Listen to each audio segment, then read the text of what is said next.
Ladies, if you're over 70 and still stressing over wrinkles, waistlines, or what people think, it's time we had a talk. Because life is too short to carry the weight of unnecessary worry. I'm going to share 12 things you should let go of right now to live lighter, freer, and with the peace you've more than earned. So stick with me to the end, because number 12, that one changed everything for me. And before we dive in, like this video, subscribe, and tell me in the comments, what's one thing you stopped worrying about after 70? 1. Your weight fluctuations. Let me tell you something I wish I had realized much earlier. The number on the scale does not define your worth. Not at 30, not at 50, and certainly not at 70. As women, we've been fed this relentless narrative that thin equals beautiful, lovable, disciplined. But by now, we know better. Our bodies have been temples of endurance. They've grown children, carried grief, danced in joy, and weathered illness and stress. So yes, maybe your hips are a little wider or your belly a little softer. But those curves, they tell a story. They speak of a life lived. Let go of the guilt around food, the anxiety over every pound, and the shame of not fitting into the same jeans you wore in your 40s. At this stage of life, what truly matters is how your body feels. Can you move comfortably? Do you have the energy to enjoy your grandchildren? Are you nourishing yourself with love and balance? Shift your focus to strength, flexibility, and the joy of movement. Take walks, stretch gently, eat food that brings you vitality and pleasure. And if that means a little chocolate after dinner or pancakes on Sunday, my dear, enjoy every bite. 2. What other people think. Oh, the freedom that comes when you stop worrying about how others perceive you. For decades, we were conditioned to be nice, to be ladylike, to avoid rocking the boat. We smiled when we didn't feel like it, stayed silent when we had something to say, and bent ourselves into pretzels trying to meet others' expectations. But you've earned your right to take up space, to be fully yourself. By 70, you've likely raised children, cared for aging parents, sacrificed sleep, money, and dreams for others. Why should you now waste precious time worrying about the opinions of people who don't live your life? You want to dye your hair blue? Do it. You want to wear bold lipstick to the grocery store? Own it. Speak your mind with grace. Say no without guilt. Laugh loudly. Cry freely. When you stop caring about the chatter of others, you reclaim your voice. And that is power. 3. Every wrinkle and spot. Let's have a little heart-to-heart about mirrors, shall we? For years we were told to fight time, to smooth, plump, tighten, and erase. But why? Why are we so afraid of looking our age, when our age is proof that we survived, thrived, and lived?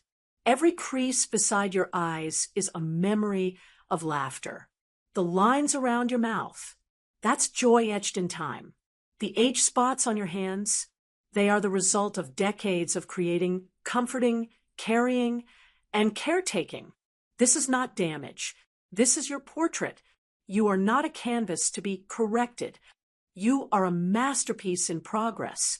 Let go of the pressure to look younger. Instead, aim to look vibrant. Radiance doesn't come from serums. It comes from purpose, confidence, and kindness. Care for your skin? Yes, but do it because it feels good, not because you're at war with the years. And if you do enjoy makeup or skincare routines, let them be rituals of joy, not desperate attempts to hide. You are not trying to recapture your youth. You are embracing the richness of your now. 4. Not doing enough. The silent guilt we carry. Am I being useful enough? Am I contributing enough? But my dear, since when did rest become something to feel ashamed of? We live in a culture obsessed with hustle. Go, do, produce, achieve. But aging invites us to redefine what enough means. You've spent decades being productive. Now is the time for presence. Rest is not lazy. Leisure is not indulgent. Quiet is not empty.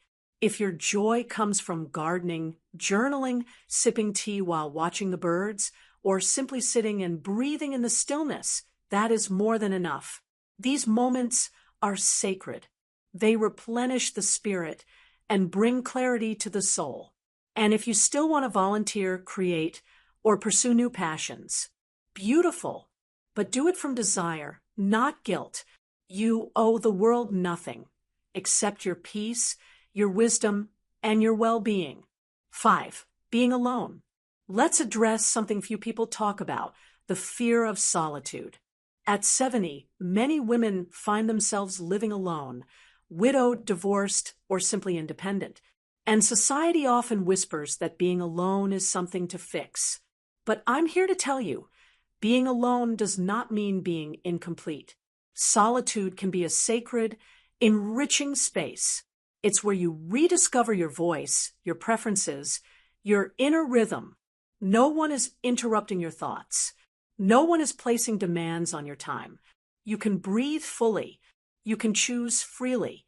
Sure, loneliness visits us all from time to time, but don't confuse that with the stillness of solitude. Nurture connections that uplift you, not just ones that fill space. Seek out community through shared interests, not desperation. And most importantly, become your own companion. Read books that excite you. Take yourself on little dates. Learn the pleasure of your own company. You'll find that the more comfortable you become alone, the more selective and fulfilled you'll be when you choose to invite others in. 6. How you look in a swimsuit. Yes, the dreaded swimsuit. How many summers have women sat on the sidelines, hiding under towels, avoiding the water altogether, just because we didn't feel swimsuit ready? Let me ask you this. Who decides what a bikini body looks like? Advertisers? Fashion magazines? Certainly not your grandchildren, who just want you to splash around with them. You have every right to feel the ocean on your skin, to float in a pool, to sun your legs on a towel. Nobody's body is perfect, but that's never been the point. The point is to live fully and enjoy the moments while we have them. And let's be real, most people are too busy worrying about how they look to even notice your thighs. So wear the one piece or the tankini or even the sarong if that makes you feel confident. But don't stay dry out of shame. The water doesn't care about cellulite. It only wants to hold you. And when you're brave enough to step in, something magical happens. You remember you're still alive, still playful, still worthy of joy. That, my friend, is what it's all about. 7. Not being tech-savvy enough. Let's talk about the elephant in the room, technology. Emails, smartphones, video calls, passwords, apps, smart TVs. It's overwhelming. And it's easy to feel left behind, especially when your grandkids seem to know how to reprogram the microwave by age 5. But listen closely. Not understanding technology does not mean you're less intelligent. You were born in a time when milk was delivered to your door, when handwritten letters were treasured, and phones were connected to walls. You adapted to an incredible amount of change, decade after decade. Give yourself some credit. So maybe you don't know how to use every app. Who cares? You don't need to master everything. Learn what's useful to you. Ask for help without shame. And if someone rolls their eyes when you ask, that says more about them than you. The beauty of your generation is that you know how to live without technology, how to really talk, listen, and be present. That wisdom is irreplaceable. And remember, just because you weren't born into the digital age doesn't mean you can't thrive in it on your own terms. 8. Relationships that don't serve you. By the time we hit 70, we've accumulated a lot of relationships, friends, family, neighbors, church folks, old colleagues. But not all of them are good for the soul.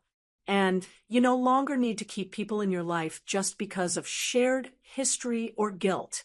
It's okay to let go of people who drain you. The ones who only call when they need something. The ones who criticize more than they celebrate. The ones who gossip, manipulate, or bring stress to your doorstep. You've spent a lifetime caring for others. Now is the time to care for yourself. Surround yourself with people who lift you up, who listen, who see you. People who respect your time, your wisdom, and your boundaries. And yes, even family can be toxic. You're not selfish for stepping back from someone who constantly hurts you. You are wise enough now to know peace is more important than proximity. 9. Wearing the right clothes for your age. Let me say this as clearly as I can. There is no dress code for 70. You don't have to wear beige just because you're retired. You don't need to give up color, sparkle, or style. You don't have to trade comfort for invisibility. Want to wear leopard print? Do it. Want to wear leggings every day because they're comfortable? Perfect. Love a red lip and chunky earrings? Fabulous. This is your second bloom, not your fade out. Your wardrobe should express who you are, not who society thinks you should be. And if anyone has something to say about your outfit, remember, being memorable is better than being forgettable. You've earned the right to show up fully. So dress in what makes you feel powerful, beautiful, cozy, or playful. The only rule now is your joy. 10. Mistakes you made decades ago. We all have those memories that sneak up on us, the things we said, the choices we regret, the people we hurt or let down. But here's what I've learned. Carrying that guilt into every decade becomes its own kind of punishment. And it doesn't help anyone, not even the people we feel we failed. You are not that same woman. You've grown. You've apologized when you could. You've changed. You've tried. What else could life have asked of you? Regret can be a heavy coat, but at 70, you don't need to wear it anymore. You need freedom. You need forgiveness, especially from yourself. You did what you thought was best with the knowledge and tools you had at the time. Now, you can be a teacher to others. You can use your past not as a prison, but as a lesson. And that's a beautiful kind of redemption. 11. Your legacy being enough. At some point, many of us look back and wonder, did I leave a mark? Did I do enough? Did I matter? It's easy to measure your life in titles and trophies. Mother, wife, nurse, teacher, volunteer. But your true legacy isn't found in resumes or grand gestures. It's in the quiet ways you've shaped the world. Think about the times you made someone feel safe. The hands you held. The meals you cooked with love. The way you always showed up, even when you were tired or hurting. The laughter you sparked. The strength you passed on to the next generation. You don't have to write a book or build an empire to leave a legacy. Your life is your legacy. And chances are, someone out there thinks of you and smiles because you made them feel loved. That, my dear, is more than enough. 12. The fear of dying. This is the worry most women carry in silence. The quiet fear that time is running out, that the end is coming. And yes, it is, but that doesn't mean we have to live in fear of it. Death is not the enemy. It's a part of the natural rhythm of life. You've likely said goodbye to loved ones. You've seen how unpredictable life can be. But instead of living in dread, let death be a teacher. Let it remind you to say what you need to say, to take the trip, to mend the grudge, to eat the chocolate cake, to laugh until your stomach hurts, to dance barefoot in the kitchen. And here's the truth. No one tells you. The more you truly live, the less you fear the end. When your days are filled with meaning, kindness, and connection, you won't fear leaving. You'll feel grateful for the ride. So stop worrying about the end. Focus on this moment, this breath, this day, and let that be your peace.